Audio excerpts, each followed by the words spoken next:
The number you have reached, 911, has been changed to a non-published number. Okay, the date is August 30th, 2011. Time is now 8:16 hours. Present is Detective Peter White with the Arizona Department of Public Safety Special Investigations Unit, badge number 4932. Also present is Detective Ron Beraldi, badge number 4767 with the Arizona Department of Public Safety Special Investigations Unit. Person being interviewed is Officer Herlen YEOMANS of the Quartzsite Police Department. Location of the interview is the Quartzsite Magistrate Court in Quartzsite, Arizona. This is a criminal interview pertaining to criminal allegations made against Jeff Gilbert while Chief of the Quartzsite Police Department. DPS report number 2011-027-462.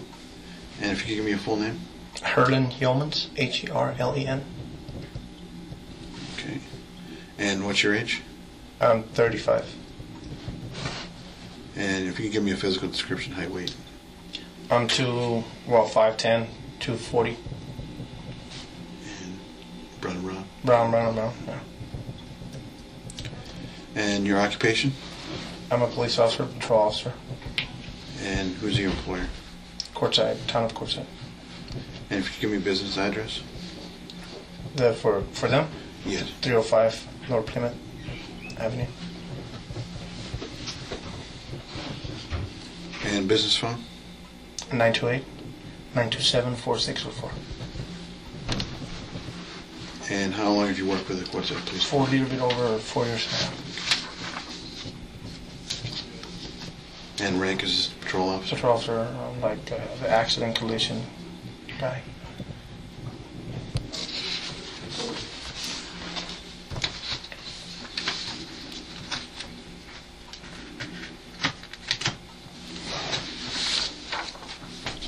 And what's your badge number? Q-38, sir. And that's the same thing as your call sign? Yes. And who is your current supervisor? He was Sergeant Pons, and it was Sergeant Garcia the last couple of weeks.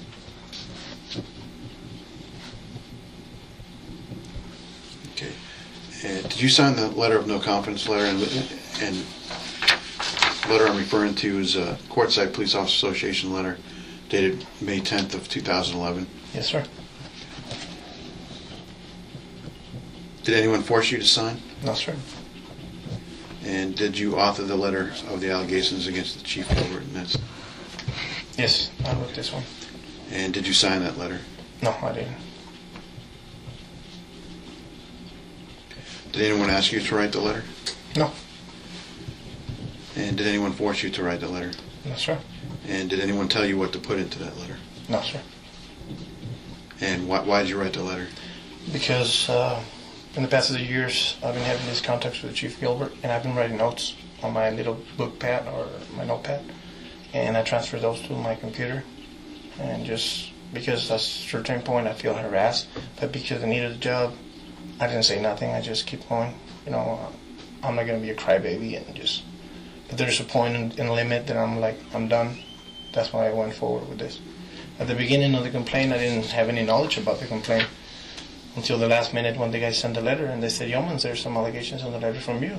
And I said, "Well, what do you mean? I mean, I didn't know. I didn't say nothing, But they had knowledge about some of this stuff, so that's why they put it on. When they told me that, I said, I'll go ahead and sign the letter because I'm willing to talk. If they want to ask me about the incident, I have no mind. So that's why I signed the letter. They didn't force me. So. Okay. And why don't you have confidence in Chief Gilbert? Because he ordered me sometimes to go ahead and do things that I don't think is right by my code of ethics. And when I was at the academy, I was told not to, for example, run plates because no reason, harass people. So.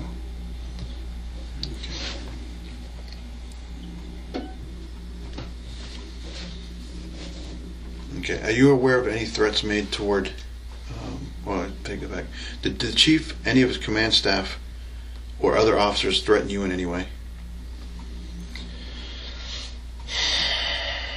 Well, Sergeant Frausto told me before my interview when I was here, prior to going with the lady, that I went with him and I said, "Hey, hello, Sergeant." I say hello to him because he was not talking to us because we signed the letter. And then he said to me, just to let you know, Officer Yeomans, nothing's going to happen to the chief, and all of you guys are going to be asked to resign. And I said, what are you saying, sir, to that? And he said to me, Officer Yeomans, he's the chief, he can do whatever he wants. And I said, no, sir, you were there present on several occasions what this paper says. You were there, you better be honest and go forward with, you know. I will not lie for nobody. I'm not saying you're going to lie or you're a liar, sir. I'm just saying just be honest whatever they ask you, because at that point I didn't know what kind of questions that lady was going to ask me. So I said that to him. And he said, well, just to let you know, nothing's going to happen to him. And I'm like, Sergeant, I mean, you were there when the guy said, Yeoman said, you fucking send you to your house, you fucking Yeoman to fucking... That's not... I don't expect that from my supervisor, especially from... I expect higher standards from them. I said to him, he said, well, he's the boss. He can do whatever. And I don't feel confident on him or Gilbert, because he always, like, as you see my complaint, you know, harassing me by saying things that didn't happen, or... So when he told you that, how did you feel? I feel threatened by Frostal, because I was kind of afraid now to talk, because, you know, by what he told me, because I don't want to lose my job. I have bills to pay, but you know what? I went forward and I turned in my thing. I gave a copy to the lady, and I don't have nothing to hide. Are you aware of any other any threats made toward any other employee of the police department from others within the department? We were in a meeting one time when Chief Gilbert on his hand had a bunch of papers and said that a DPS investigation was concluded and he was clean, and that there will be repercussions for that, and that he knows the names of the officers that spoke with the DPS investigator. At that point, I didn't have even knowledge about there was an investigation on us, because DPS never talked to me.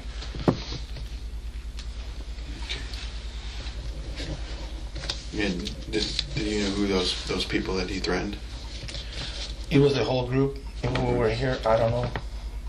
I knew that he talked to my sergeant, Sergeant Pons, in a loudy manner, because you can hear from the office like thunders, and you know. I wasn't able to hear what they were talking. I just get out of there because they were screaming and yelling at each other. So. Did Pons ever come to you and say what they talked about? Okay, what criminal allegations do you have regarding the chief? The only thing that I was present on several occasions, and when, for example, Officer Dominguez Camp and myself at the exchange of shifts, Chief Gilbert came to us and said, hey, you know what, guys, you need to go look for Michael Rod, Jennifer Jones, Jennifer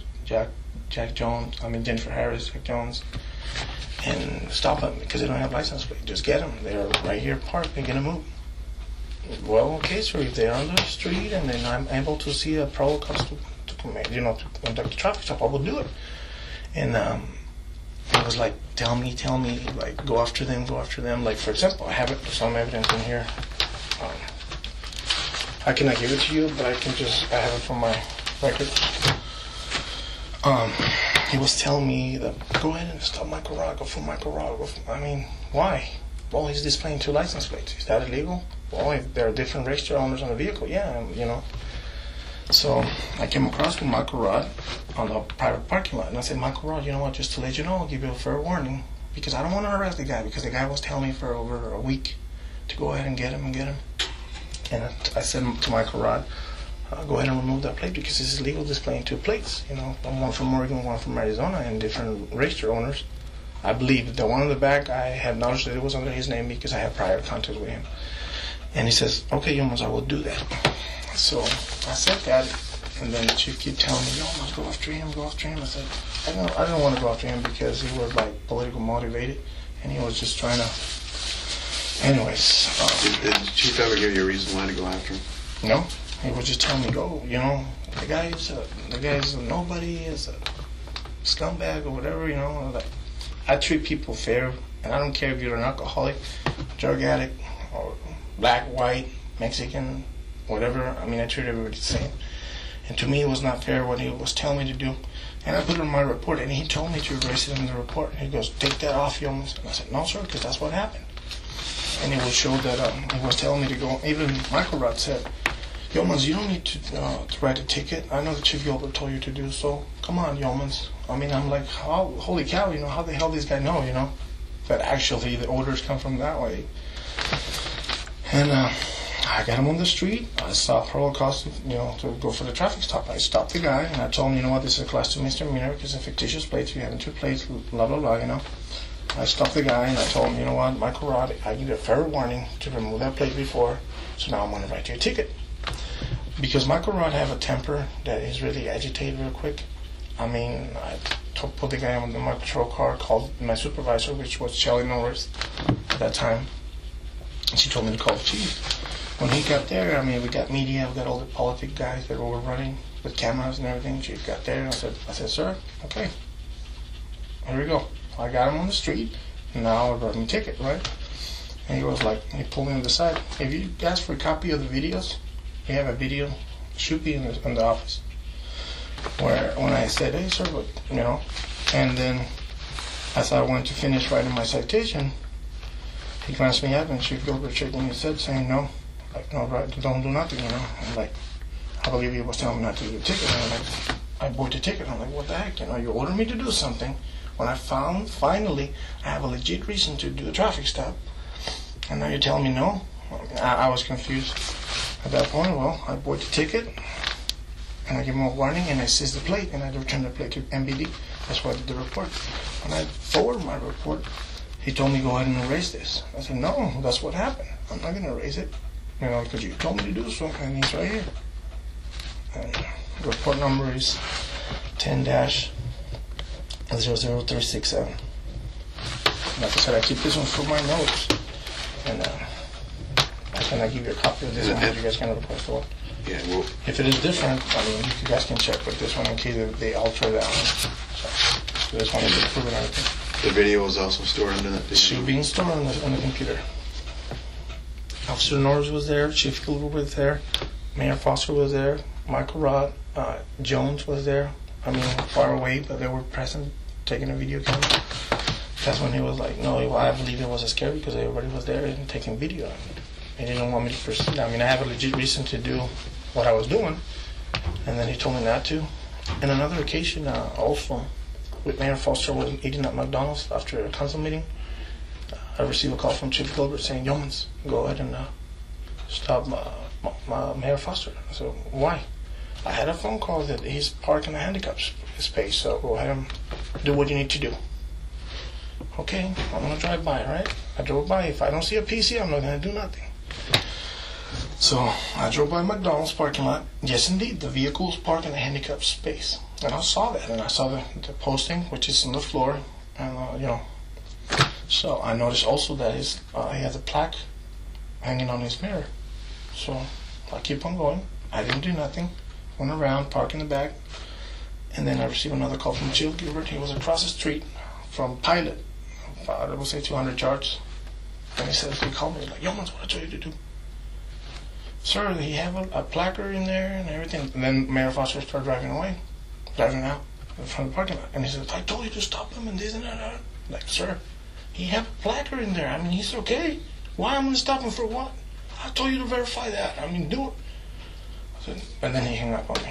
At that point, I feel that he wanted me to harass him for no reason after the meeting. So I'm like, I didn't do it. And you're not aware of any ongoing investigation on these people that he's asked you to target? No, sir. Okay.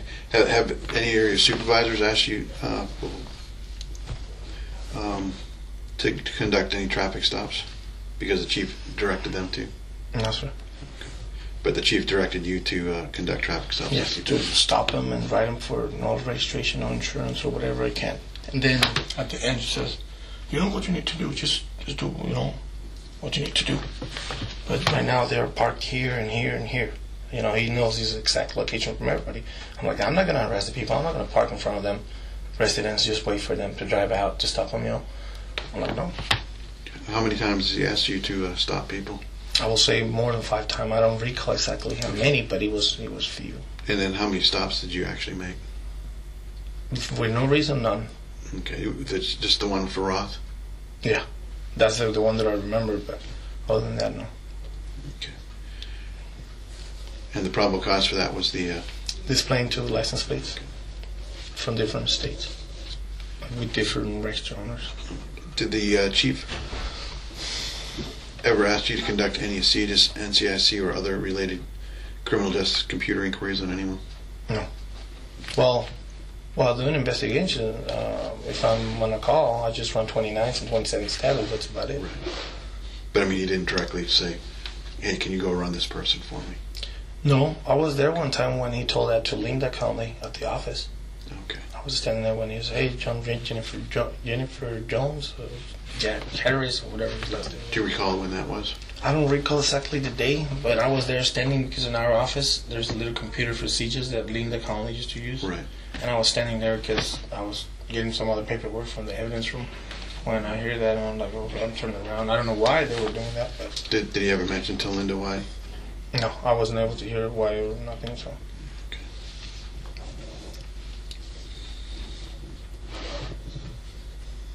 And you mostly did your inquiries through dispatch, which is Correct. Taos County.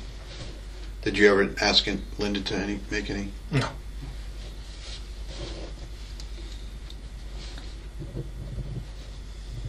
And that you said that one that you were present for was on Jennifer Jones.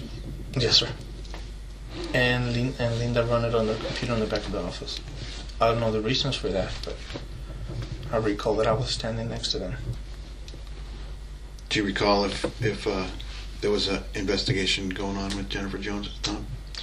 I hear that it was lost, moved back and forward between the town and them, and that's about it. Okay, on January 30th, 2009, you conducted an Arizona license check and a warrant check on Michael Roth. Do you remember what the reason for that inquiry was? I know that it must be for either stop sign or so it must be for a violation. I don't remember exactly what for, but because I stopped the guy several times, but I don't know if this one will be the same date as this one. But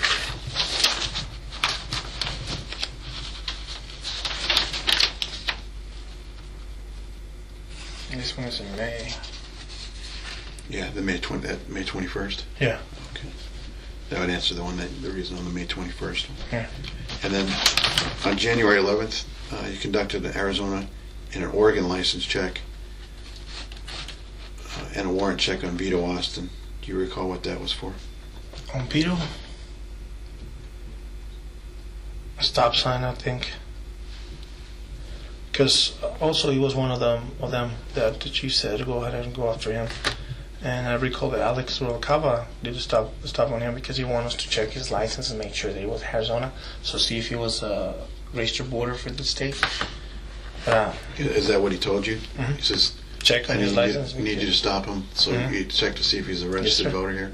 Yep, because he was something in between politics too. I didn't want to do that, so I did. When I stopped Vito, it was Oregon. I don't remember what kind of vehicle it was because he had the pickup and he has a Cadillac, white Caddy, so I stopped one of them, but for either speeding or stop sign violation, because I love traffic, so.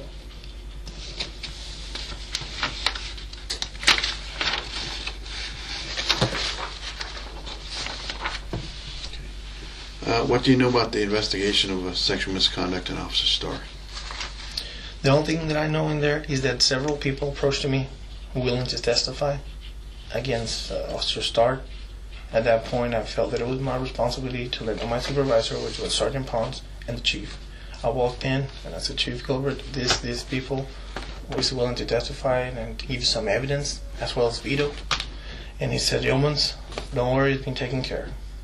That was before, like a year and a half prior, Officer Starr was fired. When he was fired, we didn't know the reason why. So. Okay, do you remember who those people were that you talked to? He was the people from the restaurant. It was most of them the waitress out there, because they knew Starr and they knew the lady that he was going out. So they went out the river and they were witness when they were out there hanging out together, and then they were seen on the park kissing on the patrol car too. And those ladies wanted to talk, and they said that to me, and I passed that to my sergeant and my chief, and then he said, you know what, it's been taken care of, don't worry about it. Okay, I did my part, Okay, do you know who conducted the investigation? He said that Officer Frostel and him. And do you know if there's a report on it? I don't know, to be honest with you. And When he was terminated, we were never told why or the reason. He was not to ask, not to say nothing. Okay. And everything started again. I remember that clearly, that they started doing the investigation because people in this community start posting flyers at the market and at the school saying that how come Quartzsite Police Department have a sex offender as a police officer. That's when everything started again after a year. I don't know who was the people posting those flyers, but is that lady still at the restaurant? Do you know what her name was? Yeah, Carla. I don't know the last name. I think is Robles, and a few of her friends. Do you know how old this girl was? She's 21, 20, 19, 20. I mean the other one. They said it was like 15. 15.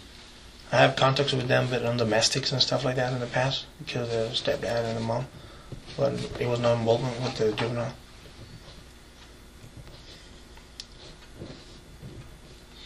And when did they come forward to you and talk to you? When the investigation started and everything.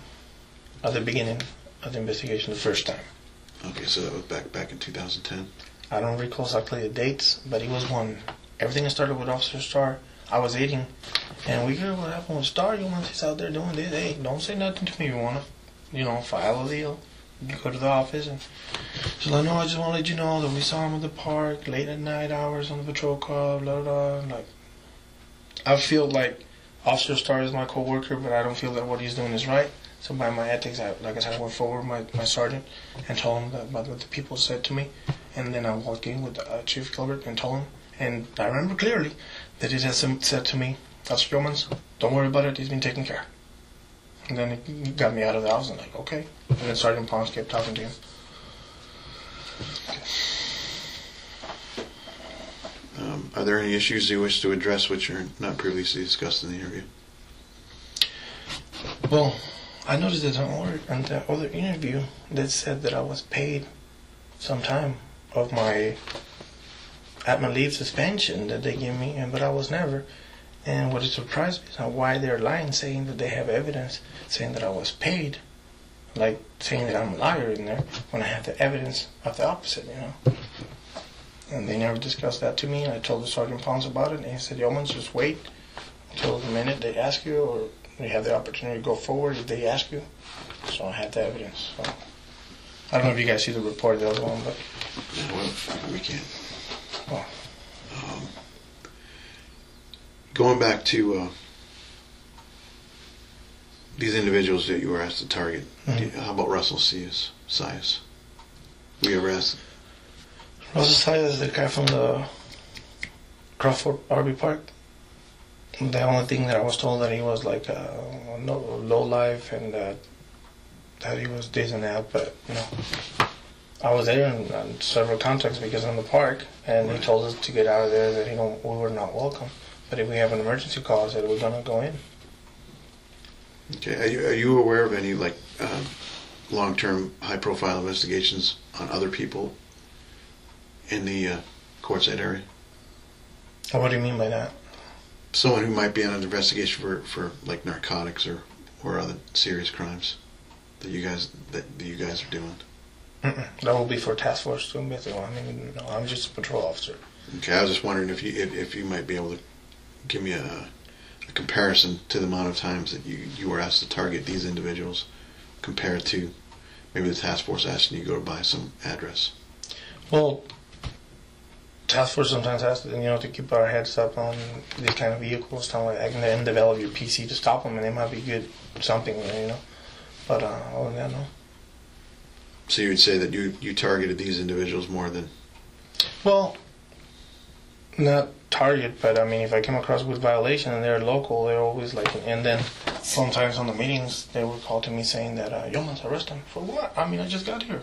I didn't sign no PC. Why? Arrest him.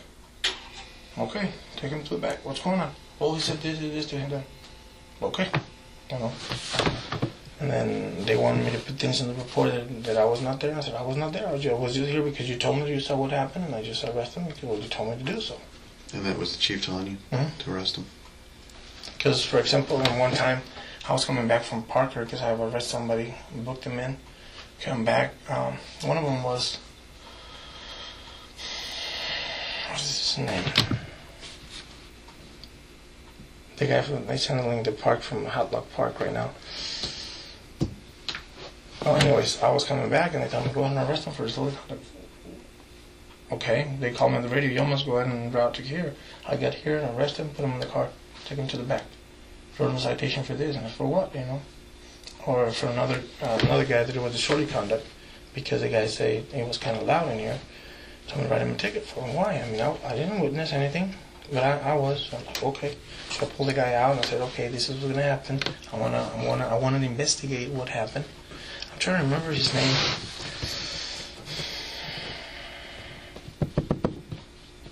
I was told, first of all, to my knowledge, when I have something going on, I have to investigate first to find out, you know.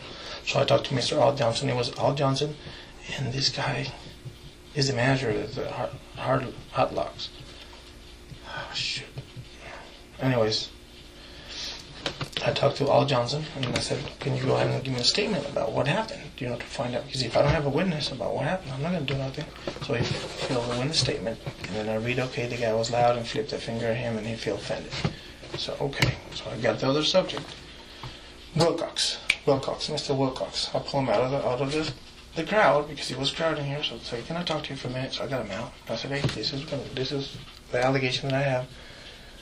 Well, I didn't do this. Well, I have a witness that is willing to testify. So what's going to happen is just going to be a citation and good to go. Okay. At that point, Chief Gilbert came out and he told me, how come you didn't arrest him? Because you told me to arrest him. I need to find out first why before I go and arrest him, right? So he said to me, go ahead and arrest him. I said, no. He pulled me back and said, I told you to arrest him. Sir, I'm just going to write him a ticket and let him go. Because I don't think that I have to take him all the way to Parker just because what he did, you know. And he already admitted to me that he did it. So, you know, to me it's fair to just give him a ticket and get out of here, you know. I told you, no, sir, I'm not going to do that. And he was mad at me. No, Mr. Wilcox, is he also vocal against the chief? And yeah. Well, he was supporting the other candidates. Other than what the people that are going against the council? Yes. Present council. Also, at one time, I was at, I believe it's 325 North Oregon with Bill. I don't know his last name, but he's known as a BW man because he's the one who fixed big W's in town. He flagged me down when I was patrolling in the stop, and he was his neighbor of the mayor, ex-mayor Hundley, and he flagged me down and asked me, Officer Yeomans, do you guys do beam inspections on the vehicles? I said, yes, sir. You need to go to the office, request a beam inspection, and then we don't mind it, you know, we do the beam inspection on the vehicle. So, okay, Officer Yeomans, thank you. At the time, I received a call from Chief Gilbert, and he asked me for my location. I said, sir, at 325 North Oregon. Get out of there. Okay. I gotta go. Like another call, I said, right? Because he was calling me. I thought it was some traffic or something going on. So I drove out, and he goes, I don't want you to go back there ever. Why, sir? I mean, he flagged me down. I don't want you to be there anymore. There's a reason why? Well, I just see the sign on his front porch that the stupid, you can change stupidity or something against the politics. Because he was on the other side of the politics. So if you guys talk to him, he will be a good guy too. I have his phone number. I don't remember his last name, but I know he's just recently retired from DOC in California. He told me not to go back there. And, okay.